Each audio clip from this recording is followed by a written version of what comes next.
activation. So this is similar to a band pull apart. Got a lot going on with this band here.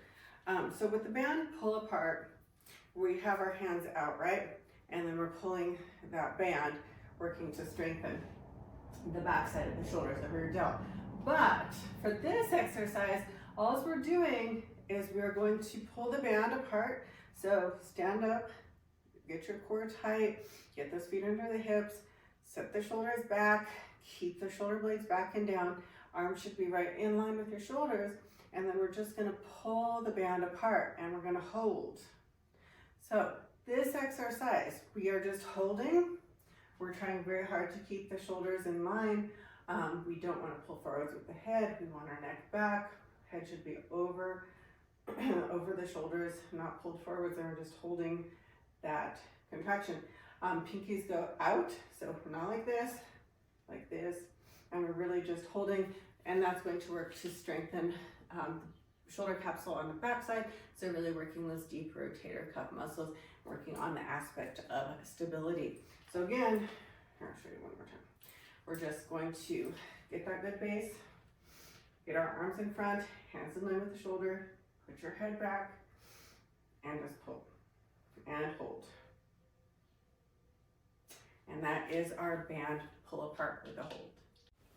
This is an isolated hammer curl variation.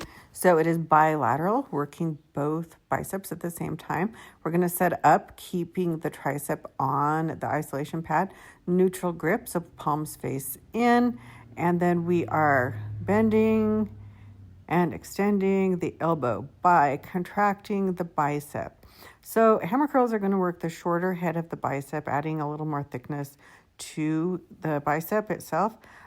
With the isolation curls, we really want to make sure that that tricep stays in contact with the pad, that we're not allowing the shoulders to roll forwards, and that we're really contracting through the bicep to bend that arm and bring that weight up. You're going to pause at the top for just a second there and really focus on that full contraction and that full load in the bicep.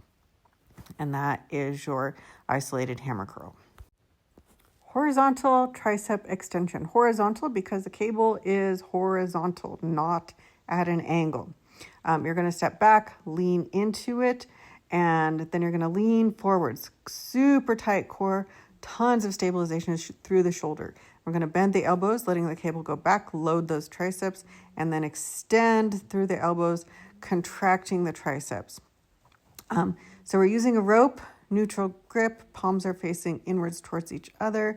You're going to really make sure that you're stabilized through the shoulders, so we don't want to be wiggling around or coming out of stabilization and just feeling this only in the tricep. So for this lateral raise, we're going to turn around and face the bench. So we're supporting the chest on the bench, really leaning into it. Like any lateral raise, we're going to take those arms out to the side. So you're contracting the middle part of the shoulder. We want to think about taking the hands to the side walls. So you shouldn't feel this in your traps. You should only feel this in the middle part of the shoulder. By leaning against the bench, we're really taking any momentum out of it and really working to isolate those middle delts. We can use inhale here and then exhale. So we're using our breath versus momentum and really keeping our chest locked in onto that bench. Another cue that helps often is thinking about keeping those shoulder blades down against the rib cage.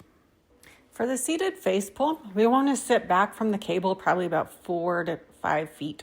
We're leaning back slightly, and you're going to use a grip where your palms are facing in towards each other on the rope attachment. And then we're pulling straight back so that the rope is coming towards your forehead. And you want to try to bring your elbows to where they're in line with the shoulder. So we don't want to let the elbows go low. We also don't want to have them high. By sitting, we're really taking out any kind of leverage or momentum that we could potentially have if we're standing up. It's also a little bit more stable since we're seated. We want to make sure that the angle of the cable is at our forehead or slightly above. So again, depending on your unit, you may need to adjust that cable height based on the machine.